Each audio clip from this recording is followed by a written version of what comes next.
Kita akan membaca firman Tuhan dari Yesaya 4. Setelah seluruh bangsa itu selesai menyeberangi sungai Yordan, berfirmanlah Tuhan kepada Yosua. Demikian. Pilihlah dari bangsa itu 12 orang, seorang dari tiap-tiap suku, dan perintahkanlah kepada mereka demikian. Angkatlah 12 batu dari sini, dari tengah-tengah sungai Yordan ini, dari tempat berjejak kaki para imam itu. Bawalah semuanya itu ke seberang dan letakkanlah di tempat kamu akan bermalam nanti malam. Lalu Yosua memanggil ke-12 orang yang ditetapkannya dari orang Israel itu, seorang dari tiap-tiap suku. Dan Yosua berkata kepada mereka, menyeberanglah di depan tabut Tuhan Allahmu ke tengah-tengah sungai Yordan, dan angkatlah masing-masing sebuah batu ke atas bahumu, menurut bilangan suku orang Israel, supaya ini menjadi tanda di tengah-tengah kamu. Jika anak-anakmu bertanya di kemudian hari, apakah artinya batu-batu ini bagi kamu? Maka haruslah kamu katakan kepada mereka bahwa air sungai Yordan terputus di depan tabut perjanjian Tuhan. Ketika tabut itu menyeberangi sungai Yordan, air sungai Yordan itu terputus. Sebab itu batu-batu ini akan menjadi tanda peringatan bagi orang Israel untuk selama-lamanya. Maka orang Israel itu melakukan seperti yang diperintahkan Yosua. Mereka mengangkat 12 batu dari tengah-tengah sungai Yordan, seperti yang difirmankan Tuhan kepada Yosua, menurut jumlah suku mereka. Semuanya itu dibawa merekalah ke seberang, ke tempat bermalam, dan diletakkan di situ. Pula Yosua menegakkan 12 batu di tengah-tengah sungai Yordan itu, di tempat bekas berjejak kaki para imam pengangkat tabut perjanjian itu. Batu-batu itu masih ada di sana sampai sekarang. Para imam pengangkat tabut itu tinggal berdiri di tengah-tengah sungai Yordan sampai selesai dilakukan segala yang diperintahkan Tuhan kepada Yosua untuk disampaikan kepada bangsa itu, sesuai dengan segala yang diperintahkan Musa kepada Yosua. Maka menyeberanglah bangsa itu dengan cepat-cepat. Ketika seluruh bangsa itu selesai menyeberang, maka menyeberanglah tabut Tuhan itu serta para imam di depan mata bangsa itu. Juga Bani Ruben, Bani Gad, dan Bani Manasye yang setengah itu menyeberang dengan bersenjata di depan orang Israel itu, seperti yang dikatakan Musa kepada mereka. Kira-kira 40.000 orang yang siap untuk berperang menyeberang di hadapan Tuhan ke dataran Yeriko untuk berperang. Pada waktu itulah Tuhan membesarkan nama Yosua di mata seluruh orang Israel, sehingga mereka takut kepadanya, seperti mereka takut kepada Musa seumur hidupnya. Berfirmanlah Tuhan kepada Yosua demikian, perintahkanlah para imam pengangkat tabut perhukum Allah itu supaya naik dari sungai Yordan. Maka Yosua memerintahkan kepada para imam itu demikian, keluarlah dari sungai Yordan. Ketika para imam pengangkut tabut perjanjian Tuhan itu keluar dari tengah-tengah sungai Yordan, dan baru saja kaki para imam itu dijejakkan di tanah yang kering, maka berbaliklah air sungai Yordan itu ke tempatnya dan mengalir seperti dahulu dengan meluap sepanjang tepinya. Masa itu telah keluar dari sungai Yordan pada tanggal 10 bulan pertama, dan mereka berkemah di Gilgal di batas timur Yeriko. Ke-12 batu yang diambil dari sungai Yordan itu ditegakkan oleh Yosua di Gilgal, dan berkatalah ia kepada orang Israel demikian, apabila di kemudian hari anak-anakmu bertanya kepada ayahnya, apakah arti batu-batu ini, maka haruslah kamu beritahukan kepada anak-anakmu begini, Israel telah menyeberangi sungai Yordan ini di tanah yang kering, sebab Tuhan Allahmu telah mengeringkan di depan kamu air sungai Yordan, sampai kamu dapat menyeberang seperti yang telah dilakukan Tuhan Allahmu dengan laut Teberau yang telah dikeringkannya di depan kita, sampai kita dapat menyeberang. Supaya semua bangsa di bumi tahu bahwa memperkuat tangan Tuhan, dan supaya mereka selalu takut kepada Tuhan Allahmu. Lanjut, Pak Mulia. Ya, saya akan melanjutkan bacaan firman Tuhan dari Wahyu 7 ayat 1 sampai dengan 17. Kemudian daripada itu aku melihat 4 malaikat berdiri pada keempat penjuru bumi, dan mereka menahan keempat angin bumi supaya jangan ada angin bertiup di darat atau di laut atau di pohon-pohon. Dan aku melihat seorang malaikat lain muncul dari tempat matahari terbit. Ia membawa meterai Allah yang hidup, dan ia berseru dengan suara nyaring kepada keempat malaikat yang ditugaskan untuk merusakkan bumi dan laut. Katanya, janganlah merusakkan bumi atau laut atau pohon-pohon sebelum kami memeteraikan hamba-hamba Allah kami pada dahi mereka. Dan aku mendengar jumlah mereka yang dimeteraikan itu 144.000 yang telah dimeteraikan dari semua suku keturunan Israel. Dari suku Yehuda 12.000 yang dimeteraikan. Dari suku Ruben 12.000. Dari suku Gad 12.000. Dari suku Asyir 12.000. Dari suku Naftali 12.000. Dari suku Manasye 12.000. Dari suku Simeon 12.000. Dari suku Lewi 12.000.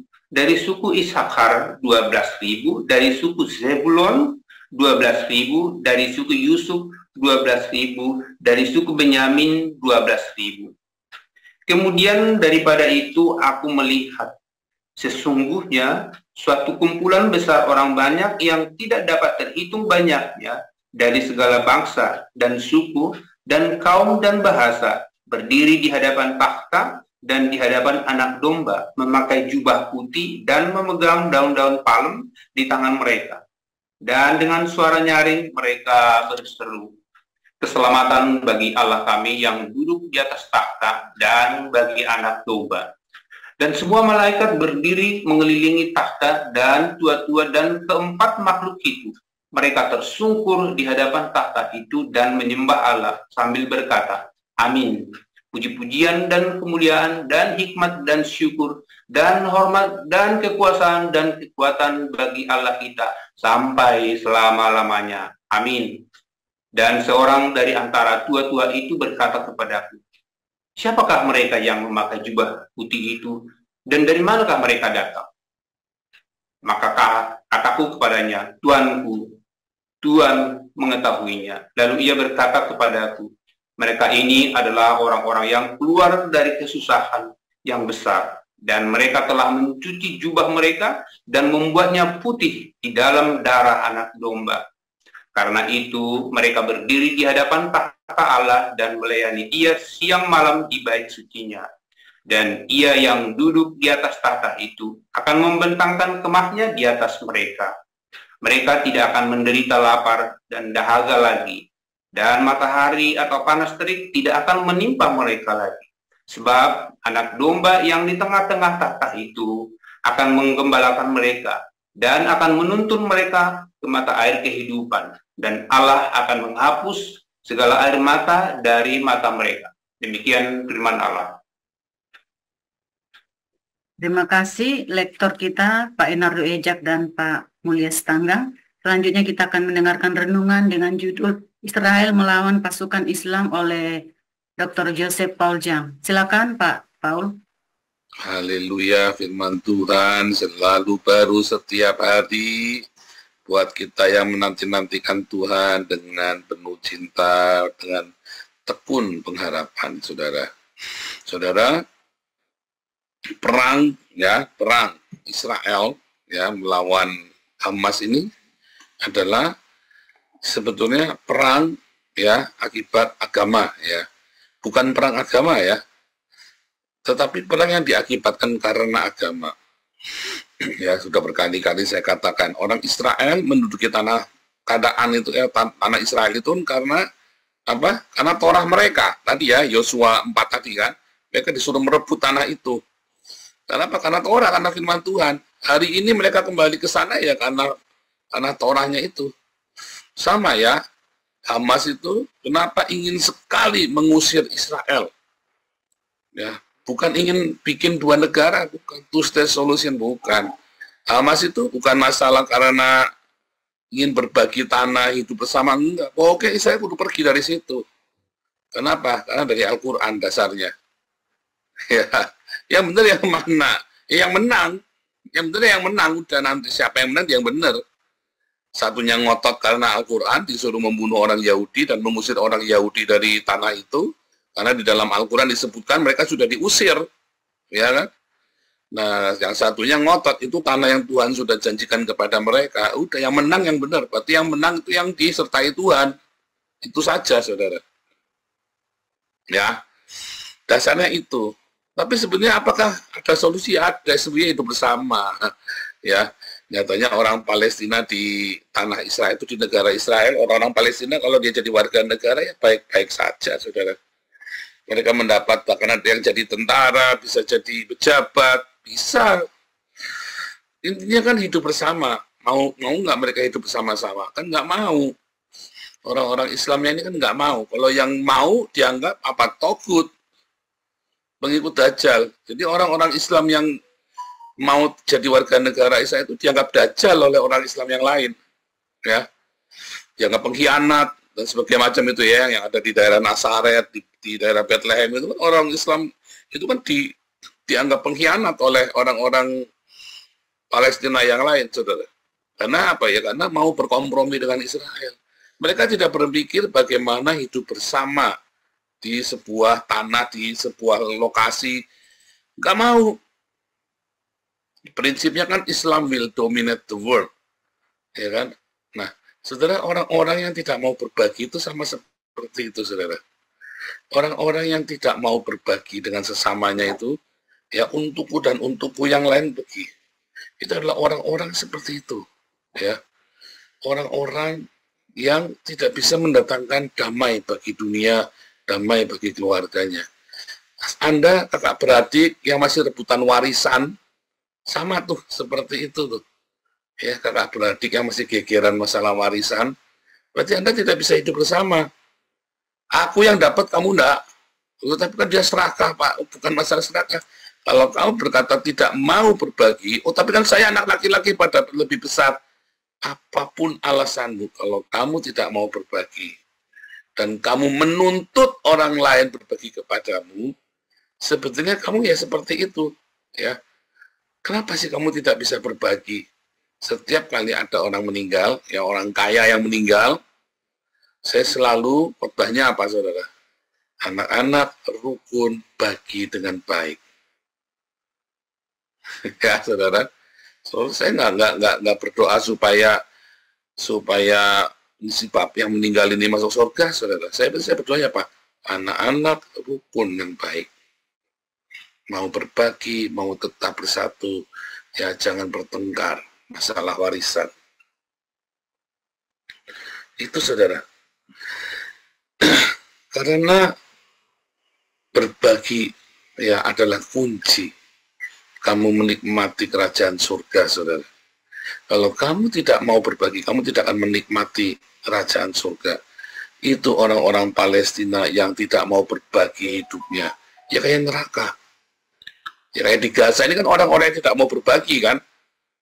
Ya kan? Coba orang-orang yang kalau mereka mau berbagi bersama-sama, duduk sama-sama, kita menikmati tanah ini yang indah ini bersama-sama. Tapi nggak mau, mereka lebih memilih mati. Lebih memilih, iya kan? Saudara, waktu keluarga kami rebutan warisan itu dulu ya, keluarga dari ibu saya itu, oh ya hidupnya kan neraka. Semua ya, ibu saya pernah mau dibacok sama adiknya ya, gara-gara warisan. Ibu saya juga salah, ya, dia memaki-maki nenek saya. Kayak neraka, karena tidak mau berbagi. Begitu nenek saya mulai ya, jadi saya datang waktu itu nenek saya kita undang nginep di rumah. Saya sujud 12 kali sama nenek saya, saudara. Oma, ampuni mami ya. Saya bilang begitu ya, ampuni mami ya. Ibu kamu memang jahat lah begini, wah dibisu-bisu ya. Saya dibisu, dimarah-marahin sama oma. Terus saudara, saya tolong udah Oma, ampuni Mami. Supaya saya jangan kena kutuk dari Mami, karena Mami saya salah sama Oma. Walaupun saya juga tahu si Oma ini terpengaruh oleh saudara-saudara yang lain, sehingga Mami saya didiskriminasi lah, dibedakan gitu ya. Tapi saya nggak urusan, yang penting jangan bersalah sama Oma. Saya bilang Mami juga, pokoknya jangan pernah memaki Oma. Ya si Oma ini jangan dimaki. Itu kan ibunya yang melahirkan. Tapi nggak adil begini. Iya, jangan. Kemudian saya sujud sampai 12 kali sama Oma saya. Ya, Mami waktu itu tinggal di kota lain ya. Oma lagi pas tinggal dengan saya minta. Tiba-tiba saudara, tiba-tiba saja dibagi semua dengan adil si Oma ini. Dibagi dengan adil semua warisan itu saudara. Dan waktu itu Oma saya belum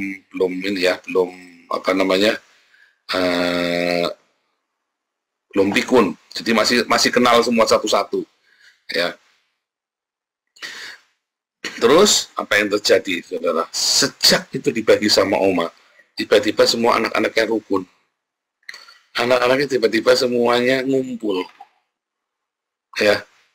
Jadi keluarga ini pecah karena warisan dan ngumpul karena warisan. Ini keluarga anaknya 12, rumahnya 11. Jadi pasti geger. Ya, rumahnya 11, yang dibagi 11, anaknya yang dibagi 12, ya yang dibagi 12 anak rumahnya 11 saudara ya. Jadi lebih dikit, kurang satu. Jadi salah satu kudu korban. Harus beliin semuanya dan dibagi rata 12. Sebenarnya kan nggak perlu sampai begitu juga. Tinggal siapa yang dapat lebih besar, lebih itu caranya gampang sekali. Tapi intinya yang satu, karena saya laki-laki harus lebih banyak. Intinya niatnya begitu. Yang satu lagi nggak bisa. Ini anak di luar nikah, anak di dalam nikah. Anak di luar nikah, dalam nikah itu zaman dulu itu loh. Waktu pergantian nama, kan mereka mendaftar jadi WNI. Kalau yang waktu lahirnya belum jadi WNI, maka itu anak di luar nikah namanya. Gila ya, pokoknya dibikin ribet, semuanya maunya dengan caranya dia sendiri. Intinya tidak mau berbagi. Saudara, begitu itu berbagi dan mereka ikhlas saudara semua. Itu semuanya bisa indah saudara. Itu bisa rukun, itu keluarga sarukun-rukunnya. Tidak pernah saya melihat keluarga itu serukun itu saudara. Ya, tidak pernah saya melihat. Dan tentunya apa saudara, sebelum terjadi pembagian itu mereka semua bertobat. Ya, percaya kepada Tuhan Yesus, mereka dibaptis semua, ya, semua satu-satu dibaptis itu ya, heran itu ya. Itu saya ngelihat heran sekali, habis itu bisa rukun semua ya. Bisa rukun. Saudara, saya nggak semua orang punya warisan, saudara ya. Tapi jangan Anda berkata, kalau saya punya warisan, itu kan gitu kan ngangan-angannya kan, kalau saya punya warisan, pasti akan begini-begini. Saudara, warisan itu membunuhmu, saudara, itu barang panas ya. Tidak semua ya angan-angan kalau saya punya warisan itu benar-benar real. Seringkali kan Anda nggak punya warisan kan, jangan berpikir Anda punya warisan Anda bisa menikmati warisan itu loh saudara. Jangan Anda berpikir Anda punya warisan terus Anda bisa hidup sejahtera. Mungkin kamu malah jadi tambah stres loh. Begitu orang tua meninggal, yang keluarga yang tadinya rukun, wah jadi bunuh-bunuhan loh. Kalau ada orang datang sama saya tanya tentang warisan, saya selalu bilang apa saudara? Siapa sekarang yang menguasai warisan itu? Ya, kamu bilang dibagi, kalau kamu rela bagi dibagi, kamu nggak rela nggak usah dibagi. Yang penting kamu bisa gunakan dengan baik. Wah rugi toh Pak. Nah kamu jahat berarti pikirannya. Rugi toh Pak, jahat kamu pikirannya. Ya. Nah, kalau Anda berbagi waris, ya, ada yang serakah, kasihkan saudara. Dan dia serakah karena dia membutuhkan. Rugi Pak, saya kan juga merasakan ini, merasakan itu. Enggak. Lepaskan. Karena apa yang kamu lepaskan, kamu akan peroleh dari surga. Akan diganti, saudara. Akan diganti oleh Tuhan. Kalau kamu melepaskan. Makanya saya bilang sama si Mami dulu, lepaskan nih. Nggak mau nanti begini, lepaskan nih. hatimu nanti bahagia, mami nanti hatinya bahagia. Anak-anaknya mami tidak kurang makan. Saya belajar dari keluarga papi saya ya. Mereka punya warisan terus direbut sama pihak lain ya, pokoknya ada yang rebut gitu ya. Sama mereka diikhlaskan, saudara. Dan kebetulan yang rebut ini memang miskin, kekurangan. Dan si yang direbut ini, keluarga dari papi saya ini, tambah diberkati, anak-anaknya sukses semua. Terus saya belajar, ya kita tidak kurang makan kok. Saya simpan di hati ya perkataan itu ya, kita tidak kurang makan loh. Jadi saya selalu diingatkan begitu kita lagi ngomong waris, selalu begitu. Kalau kita lagi cerita waris, diam nggak, selalu gitu ya, nggak boleh, pamali. Saudara, itu penting sekali ya, tentang hidup berbagi. Jadi kalau orang tidak mau berbagi kepadamu, kamu jangan nuntut. Tapi kamu berbagilah dengan orang lain. Karena orang yang tidak mau berbagi denganmu, Anda sudah tahu di mana hartanya berada, di situ hatinya ada. Tetapi kamu yang sudah siap untuk berbagi, berbahagialah kamu. Kamu lebih bahagia. Jangan kamu tuntut. Waktu orang yang berebut waris itu datang sama Yesus, Yesus bilang, siapa kamu menjadikan aku sebagai hakim untuk warisanmu. Ingat toh, di mana hatimu berada, ya, di mana hartamu berada, di situ hatimu ada loh. Hati-hati, ya. Jadi saudara, Anda yang tidak punya warisan, berbahagialah. Karena Anda bisa rukun sama keluargamu, sama kakak adikmu. Anda yang punya warisan, hati-hati loh saudara. Jangan sampai gara-gara warisan kamu tidak masuk kerajaan surga loh. Saudara, itu tanah perjanjian, bukan saja diwariskan untuk Israel saja, saudara. Karena ada banyak bangsa-bangsa di zaman itu yang juga tinggal bersama mereka.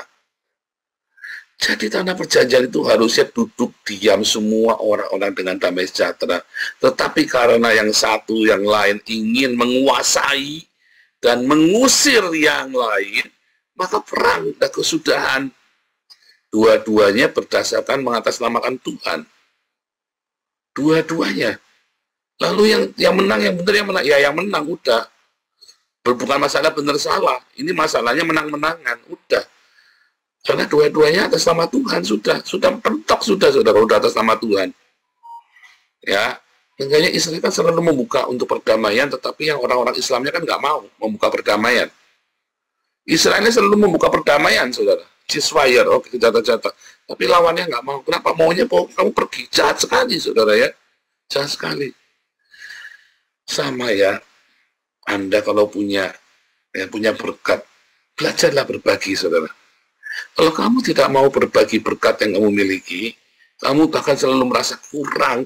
Sampai kapanpun kamu merasa kurang. Sampai kapanpun kamu merasa kurang. Kalau saudara ya punya diberkati 1 juta rupiah per bulan, belajarlah berbagi, saudara. Belajarlah berbagi dengan orang yang lebih susah dari kamu. Sebab kalau kamu tidak berbagi, jangankan kamu punya 1 juta per bulan, kamu punya 100 juta per bulan aja kamu tidak akan mau berbagi. Saudara tahu nggak, para donaturnya kita itu bukan orang yang kaya raya, konglomerat, tapi justru orang-orang yang biasa-biasa saja, tapi mau berbagi loh, saudara. Dan hidup mereka diberkati, ya, hidup mereka diberkati. Jadi selama saya melayani Tuhan, saya melihat orang-orang kaya yang saya kenal, ya, orang-orang yang saya kan pelayanannya selalu konsisten dari sejak 2016 saya kembali melayani Tuhan full time, ya, 2015 saya full time sampai dengan hari ini. Saya kan banyak ketemu sama banyak macam orang. Dan yang orang-orang yang berbagi ini bukan orang yang kaya raya tajir melintir, orang yang biasa-biasa saja. Ada, bukan karena mereka punya uang mereka mau berbagi, enggak, karena mereka punya hati, mereka mau berbagi, saudara. Seringkali di gereja orang yang kaya kan diperlakukan dengan istimewa kan.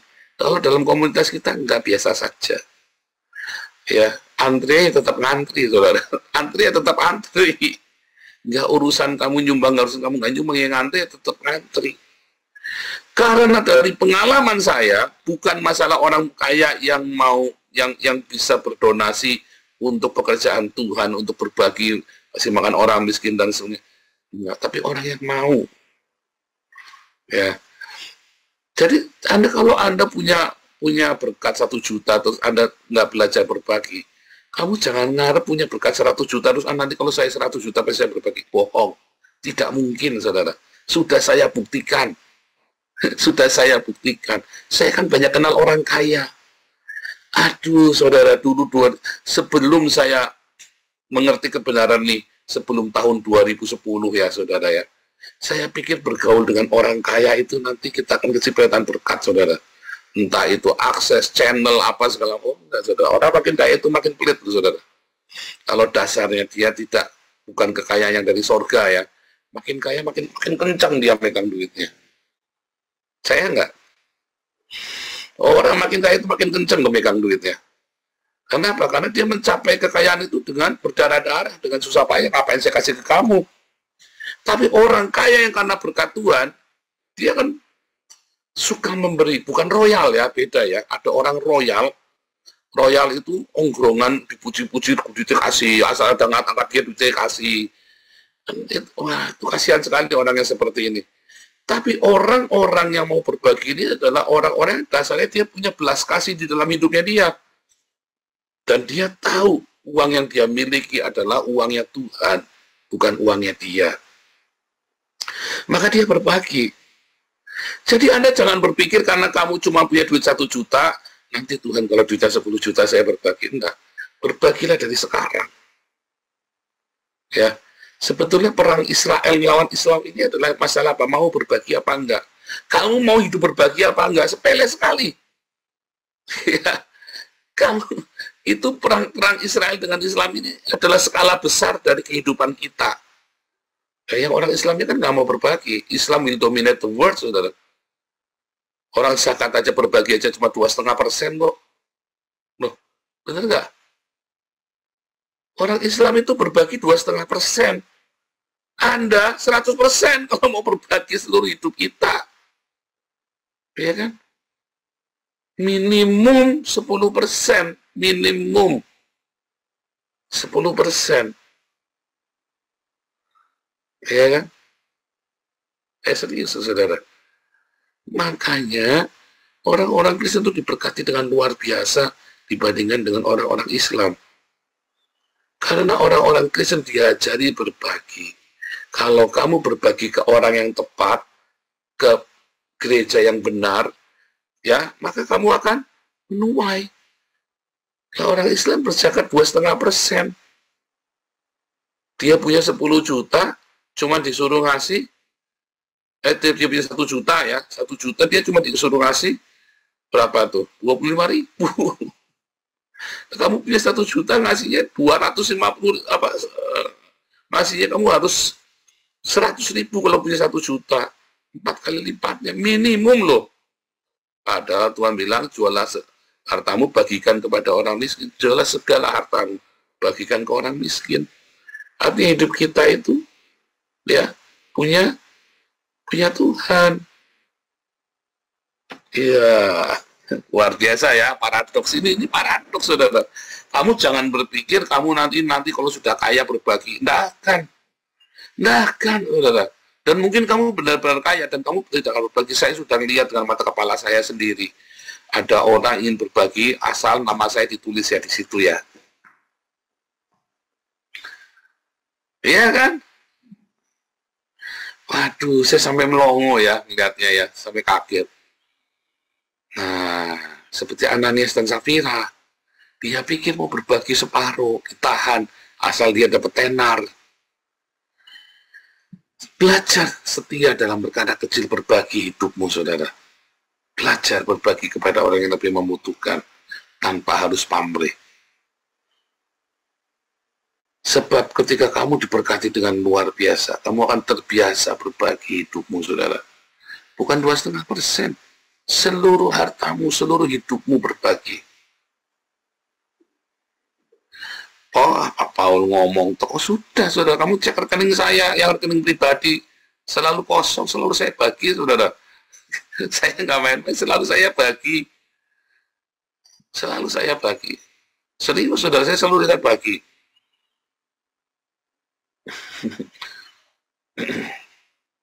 Karena bukan masalah kamu punya duit, kamu disebut kaya. Orang yang disebut kaya itu ya, ketika kamu berbagi kepada orang-orang yang tepat, bukan traktir makanan sombong-sombongan, bukan, saudara. Tapi ketika kamu mau berbagi kepada orang yang lebih membutuhkan, ya, nah supaya kamu jangan diakali, kita memberikan solusi, kamu masukin ke yayasan. Karena di yayasan itu dipantau, kita tuh hati-hati kali kita, wah, kita tuh kalau meeting kita mau masalah beasiswa aja, ini prosedurnya kita ya ribet sekali.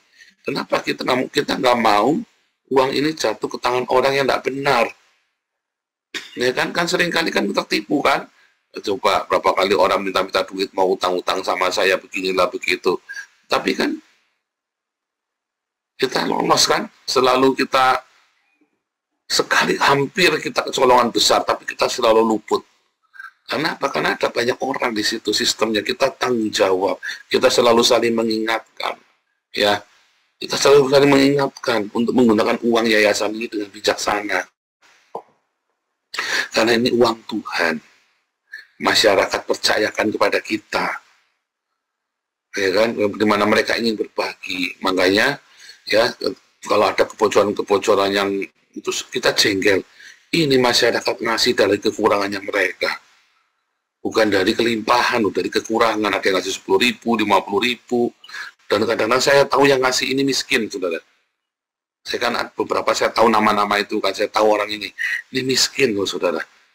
Dia memberi di tengah kekurangannya. Makanya saya marah kalau terus dipakai tidak karu-karuan ya. Terus ya, mendingan kamu jangan di sinilah. Kalau kamu tidak mau bertanggung jawab dengan uang ini, kamu tidak transparan, kamu jangan di sinilah. Karena semua di tempat kita itu transparan. Artinya yang memberi juga dengan sukacita, yang mengelola juga harus dengan tanggung jawab, penuh rasa takut akan dan gentar akan Tuhan. Itu ya saudara ya. Maka saudara, Anda semua, mengapa ada orang yang bekerja dengan berdarah-darah? Karena kamu tidak suka berbagi. Tuhan tidak melihat ada benefitnya untuk melipat gandakan hidupmu. Kapasitas hidupmu buat apa coba? Toh kamu juga nggak berguna apa-apa bagi kerajaan Allah. Tapi pada beberapa orang yang diberkati sedikit, dia berbagi. Diberkati lebih banyak, dia berbagi lebih banyak. Makin diberkati, makin dia berguna lebih banyak lagi. Kayak saya. Makin hari makin diberkati. Kita nggak pernah khawatir hari esok mau makan apa. Nanti tua pensiunnya bagaimana. Saya percaya Tuhan sediakan, saudara. Kita nggak punya tabungan pensiun ya.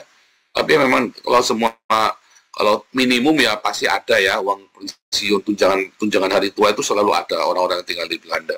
Kita nggak pernah mikir gimana, Tuhan selalu sediakan. Untuk pribadi saya nggak pernah minta-minta, saudara. Kalau namanya pelayanan kan kita woro-woro siapa yang ingin menabur. Tapi untuk pribadi kita nggak pernah minta-minta. Kenapa? Karena Tuhan sediakan. Asal ada makanan pakaian cukup. Buat saya, kalau saya ada lebih berapapun, saya senang berbagi. Makanya kita juga selalu diberkati. Makin kamu berbagi dengan tanggung jawab ya, bukan ongkrongan ya, sembarang orang dibagi-bagi. Oh, tidak boleh, saudara. Makanya orang minta-minta sama saya, kamu siapa? Pak, saya minta gini, saya nggak kenal. Nggak mau, kamu ke yayasan aja, ikutin aturannya. Pasti aman. Ya kan? Pasti aman. Masuk yayasan, ikut imbun pagi, 75% kehadiran, nanti ada yang survei, ada yang ngecek semuanya, pasti aman. Kita tidak mungkin kasih ke salah orang. Dan saya juga bernabur di situ. Ya kan? Tapi yang paling penting, berbagilah. Berbagilah dengan keluargamu, sanak familimu yang kekurangan, yang miskin. Itu penting. Ya. Jadi jangan kamu mau sok-sokan pamer, Anda memberkati pendetamu. Sementara keponakanmu sendiri aja mau makan kembang kempis, makanya Senin Kemis.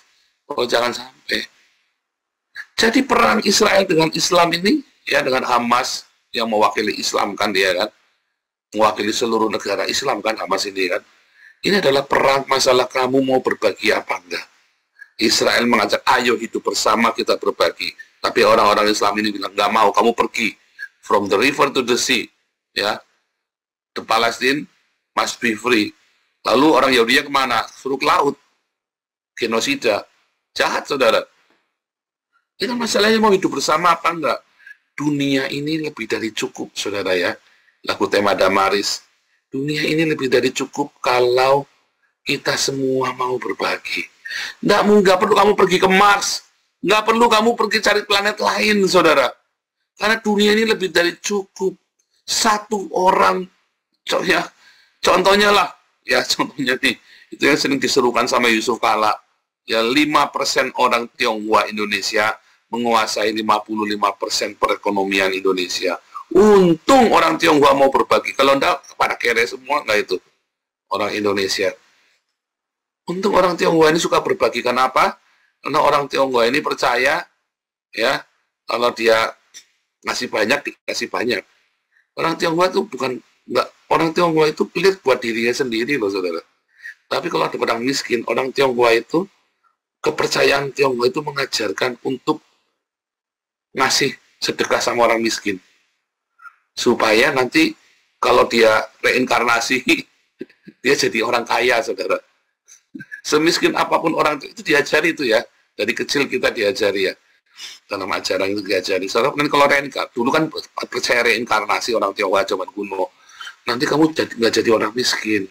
Kamu nanti jadi orang kaya. Karena kamu suka berbagi. Untung ya yang menguasai perekonomian Indonesia itu orang Tionghoa loh. Coba kalau orang Arab. Kamu jadi kacungnya, jadi congok, kata Habib Rizik kan. Oh, kamu tuh budaknya kami. Kamu itu hamba-hamba kami. Untung loh yang menguasai 50% perekonomian Indonesia itu orang Tionghoa yang 5% ini ya.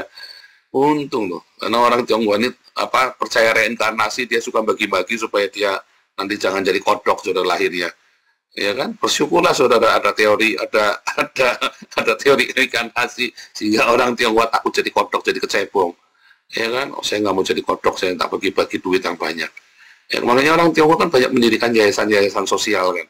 Coba orang-orang Arab ada nggak bikin yayasan sosial, saudara? Adanya yayasan Puncak, saudara. Puncak Pas, Mumet, saudara. Belajarlah berbagi, saudara. Dari hal yang sepele, dari hal yang kecil-kecil kamu berbagi. Karena ketika kamu berbagi, ya, dunia ini lebih dari cukup untuk hidup. Nggak perlu kamu pergi ke Mars, nggak perlu kamu takut kelaparan. Karena selalu ada orang-orang yang berbagi. Ya, dan itu lebih dari cukup. Dan itu tidak perlu kamu perlu uang tabungan 1 miliar dulu, nggak perlu, saudara. Tabungan saya itu nggak nyampe 10 juta di rekening saya. Serius, saudara. Saya nggak nyampe 10 juta tabungan saya. Tetapi kita selalu berbagi. Dan Tuhan selalu cukupkan dalam kelimpahan. Nyatanya anak saya dua-dua sekolah di Belanda kan. Kamu punya anak mau kuliah aja mikir kan, bayar ruang pangkalnya gimana kan, uang gedungnya. Anak saya dua-dua sekolah di Belanda loh, padahal tabungan saya nggak nyampe 10 juta. Kamu kalah tuh sama saya. Bener nggak? Itu kan kelimpahan kan? Anak buah saya sehat, cantik, ganteng, sehat semua, ya kan? Itu kan kelimpahan. Saya kan tidak perlu uang kan? Kenapa saya bisa dibilang kelimpahan? Karena saya berbagi, saudara. Tuhan tahu yang kita perlukan lebih dari kita. Makanya, kendalikan hawa nafsumu, saudara. Jangan pengen barang mewah. Kendalikan hawa nafsumu supaya kamu bisa berbagi. Jangan kepengin barang mewah. Cari barang itu yang sesuai dengan fungsinya, yang kamu perlukan. Bukan yang kamu kepengin. Kalau kepengin nggak ada batasnya. Kalau fungsi itu ada batasnya. Kalau kepengin itu nggak ada batasnya, saudara. Kepengin itu unlimited. Hawa nafsu manusia itu unlimited. Ya, makanya kamu nggak bisa berbagi karena selesai ini kredit ini, habis ini kredit itu, semua dikredit semua supaya kamu bisa beli barang mewah. Ya, haleluya. Berbagi, berbagi, berbagi. Hidupmu bahagia, hidupmu diberkati, sakitmu sembuh, segala pergumulan hidupmu akan diberi kemenangan. Hanya orang-orang yang berbagi, saudara. Tuhan Yesus memberkati.